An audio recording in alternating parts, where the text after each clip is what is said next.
Okay, there we go. And hello, everyone. And let's see, comments. Oh, there we go. Okay, ready to go. Earbuds. Let's see. If someone could let me know that you hear me, that would be great. Wait a minute. I'm sorry, I need to pair my earbuds here.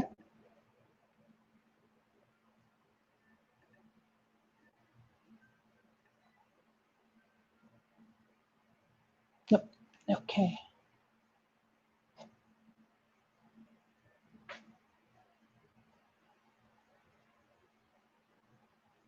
There we go. All right.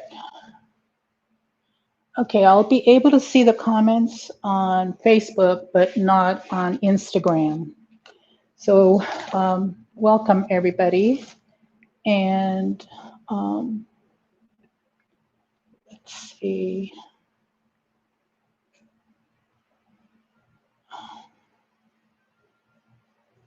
Here we go. Oh, there we are.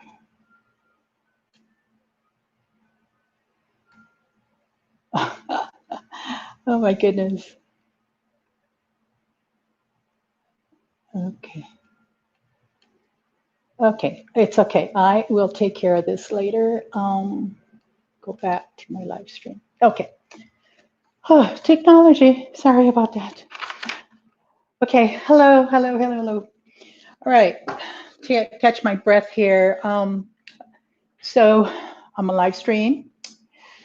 And thank you, Rhonda. Yes, you can hear me with these earbuds. It sounds so different. So I feel like I'm shouting, but I'm sure I'm not. If you want to make a comment or ask a question, please go ahead. I'll be able to see them on Facebook, but not on Instagram. And so, yeah, today, thank you for joining me, first of all. And it is now 6:07, so I think we can start. If you join me, you're in for a really good treat because I will be talking about a very special painting I did. I believe it was 2009, 2010. It was a school project, but I really got into it, and I still have the painting. But I wanted to share with everybody the backstory and my inspiration for it. So it is a personal narrative, and so each section that I'm going to share with you took several weeks to complete. So it almost took the full semester to complete this piece. This has been only 2 years after I started taking studio art classes over at San Jose City. So, so my painting was somewhat primitive compared to what I can do now. So that's a whole other story. All right. So the name of the painting is, as I have been sharing, is Esperanza, or hope. And I named it after I completed it, after I looked at the whole thing. So even though it's personal to me, it's a personal narrative, it is the journey of so many groups that have come to the U.S. It's the story of the majority of the people in this country, and it is a true testament to all of our journeys, the hundreds of years ago, 50 years ago, 10 years ago, and to today. So, so our families, no matter what nationality or what country you came from, the story is very similar. Coming to this country and wanting to make a good life for yourself. For whatever reasons, people leave their home countries, and I don't have to go into that. But anyway, so showcasing this piece, this painting now, there's several reasons. First of all, I want to share my gift as a painter, and also to use my gift to benefit those that are on the front lines as essential workers, and in this case, it would be the farm workers. My family, my grandparents, both sets of grandparents, they were born in Mexico, but both my parents were born here in the U.S., and myself and my siblings were all born here as well. So they were farm workers, migrant workers, and we were out there with them all the way through until I was in junior high school, many years ago. So what I want to say before I really get started into the different sections is that everyone brings their own experiences and perceptions to whatever painting, for every artwork that they come across. And with that in mind, people will see or resonates with people in a different way. So I hope to be able to share with you, I as the maker and you as the viewer, what it is that, why I did what I did and what I painted. The current discussion has been about systemic racism and implicit bias. This painting, when I painted it then in 2009, is my best guess right now, it's really soul searching. How are we personally contributing to oppression, including myself, because I have my biases as well, and questioning what is it, how can I be a better ally to my own ethnic community, my own Mexican heritage, as well as others, no matter what the race. So, so I believe that this painting, Esperanza, or Hope, is asking those questions. So when I began this study, I was very often we were asked to look at different painters throughout the ages, and our current my particular instructors at that time were Joy and Mike Elner, and they instructed us to find muralist to make a personal narrative, and this was for everybody, not just myself. And I started researching, and I found, of course, Diego Rivera, and then I started looking more and found Orozco and Cisneros. And what I did is, like any good artist, you steal and you borrow images from other artists. You use that as your springboard, your inspiration.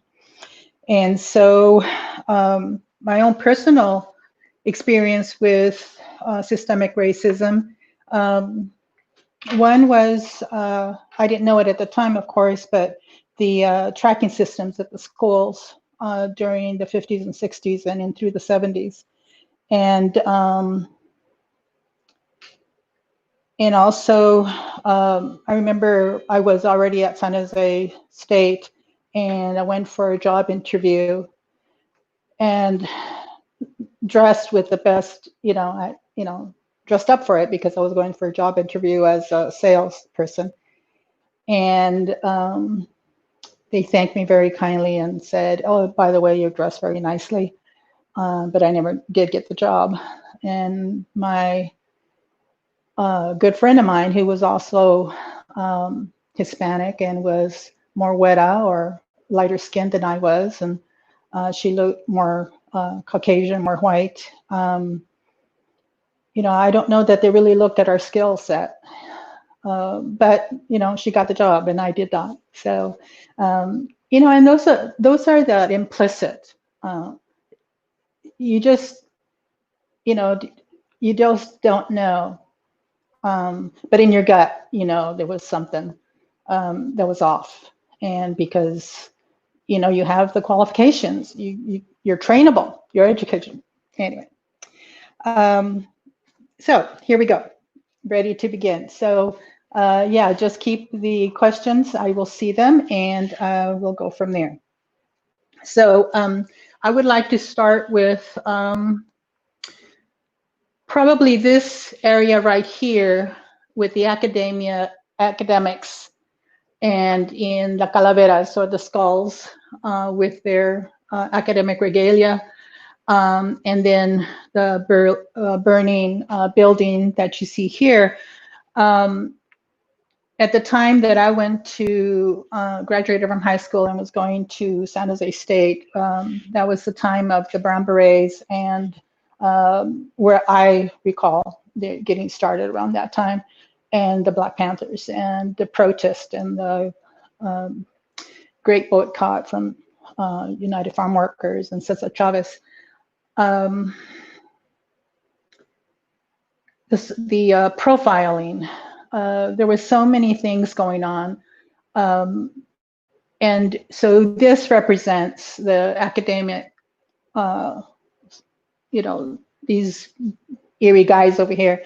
That's borrowed from one of the muralists. The Berlin building and the academic is, up until now, my understanding is that if you were an accountant and you went to school to be an accountant, you went to work for a firm, and you basically stayed there your whole life. So people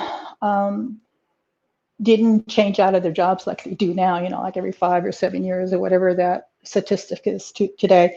But but everybody, you know, they fit in a box, and you you know, you just went along with, you know, you had your family to support, and you know, the white picket fence and all of those things that just seem so confining is one way to see it or put it. And so that's what that represent for me when I was painting it. That's what I was thinking about.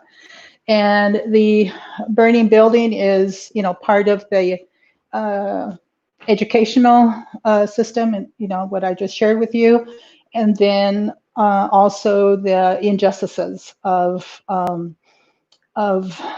the not only the Mexicans, but any Asians, the Japanese, the Filipino.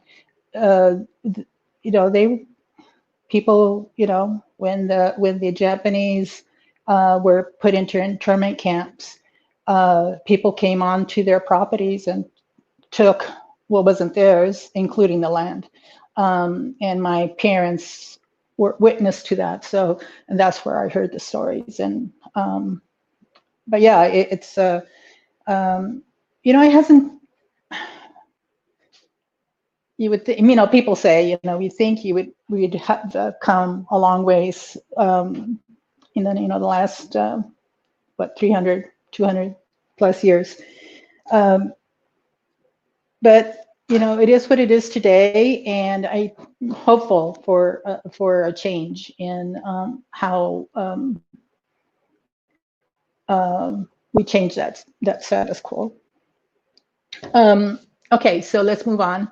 Oh, and so the profiling, if I mentioned that, you know, getting stopped just because of the color of your skin or the way you were dressed, basically. This back here represents, there's an ocean back here, and kind of the foggy sky is represents the Monterey Bay and the coastal farmland. And I grew up in Salinas, so that was very familiar to me, and I wanted to show that as part of, you know, because it is, after all, my personal narrative. So that's what growing up in that. You know, picking strawberries and doing all that stuff. Okay, so then moving over to the farm workers here. I remember my mother and my aunts and all the ladies especially, they covered from head to toe so they would not get sunburnt. and protected their skin from wind and so forth. And you had to layer to warm up. And the plaid shirts are representative of the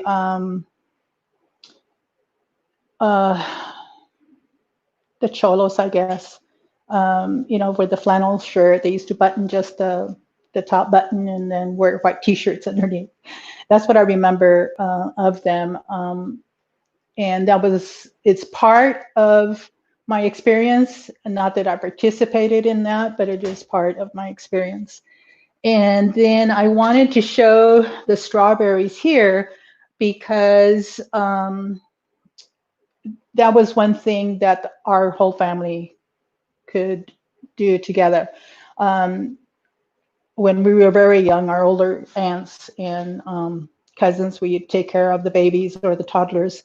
And then as we were old enough to pick the berries without smashing them in your hands or eating them, then you started helping out, picking the strawberries. And then, of course, the farmers got more and more restricted. You couldn't bring the kids anymore after a while. But the strawberries, that's one of the things that I felt that I wanted to represent in this. And the Mari Mata Farms is also significant because Mata is my mother's maiden name, and both sets of grandparents bought farms with the idea of having their own land and also having the farms and the excuse me, the farms and the orchards and just to have their own property and to be able to do something with their to prosper with their families. So that's about, and Marimata, I just fantasize that perhaps that would have been the name of the farm. Like, you have the yellow box represents the color of, at that time, I don't know what it is now. So Discro Farms in Salinas Valley, I believe, yes, they still do exist. And but that was the color back then. And my grandfather had a couple of disagreements with the owners or the family, and but that's what it represents. That's what I remember. Okay, so I'll move over to the other side over here so you can probably see this a little better. These fruits and vegetables, I hope, let me move just a little bit there. There we go. Grapes, peppers, other vegetables that are indigenous to the United States, the corn, the peppers, wheat, and some, not all of these are grown in California, but a majority of them are, and the apricots here, the nopal, which is a vegetable that it was a staple in our family, then and then the tomato over here, the peanuts on that one, the grapes, to pay homage to the grape boycott and the United Farm Workers. So that's what and this is also borrowed, this particular, and I don't remember which, it had to be either Orozco or Cisneros that had one of the fruits and vegetables like this on one of their murals. And I'll talk about the bag of money here. The ghostly figure here, the little child here, and the blackbird with the and the bag of money, and that represents the American dream, wanting to prosper. Bags of gold. And that dream that some people were able to flourish and get to the level that they wanted to, and many did not or have not, and it continues to this day, as we all know. The ghostly figure represents more of the ancestors or the people that came before us, and they're all female. So yeah, that resonates more, I guess, with me. But they're all female, and so the watching over us, being our guides. So that's what that's about. And this little girl, I made her have her curly hair. I saw a picture of this. I found a picture of this child pointing like that, and I made her look more chunkier and curly hair, more like when I was a child, and pointing because of the intuitive nature of children, and represents the hope as well. And the blackbird is crow, blackbirds. A lot of people believe that when they signify change, and or that change is coming. It's on its way. Life changes every day. But so there you have it. That's what this is about. And oh, hi, Rosanna. Good to see you. Yes, implicit bias. We know that. Okay. So yes, so that's it for that. And I just want to let's see. I haven't been so busy talking. I have not run any of my banners here. So there you go. 10% of today's proceeds will benefit the Farm Workers Relief Drive, run by the Catholic Charities of Santa Clara County. That was donations yesterday, and then the drive was today, from Santa Clara County down to I don't remember, Watsonville or just south of us. Not 100% sure of that. And I should get my facts straight. And let's see. Oh yeah. So of course, first come, first serve on this piece. And today's for today only, I'm offering this piece for $3,350. I usually charge $4 a square inch. So so the $4,800 has been, it is a 32 by, excuse me, with the frame it's 32 by 42. The canvas itself is 30 by 40. And it is one of a kind, which means this is not going to be reproduced. This is the only one, and of course it is unique. And it's going to be, as I become more and more more successful, when you get a one of a kind, you're not only are you supporting an artist, but you're supporting their dream as well, and then whatever artwork you buy from that artist would surely go up in value. So it is ready to hang, and pick it up here without wanted to show you the back. Ready to hang. The frame, very sturdy, very professionally. I finished the sides even though I framed it. So, oh, here we go. So yeah, and it is about an inch deep frame as well. So, so if you don't have any questions, okay. And I think I've covered everything. So thank you so much for joining me. And I'm sure this will get easier as I do more and more of these. So hello. And then anybody that made comments on Instagram, I will get to them after I finish this video. Okay. Bye, everybody. Till next time. Thanks, guys.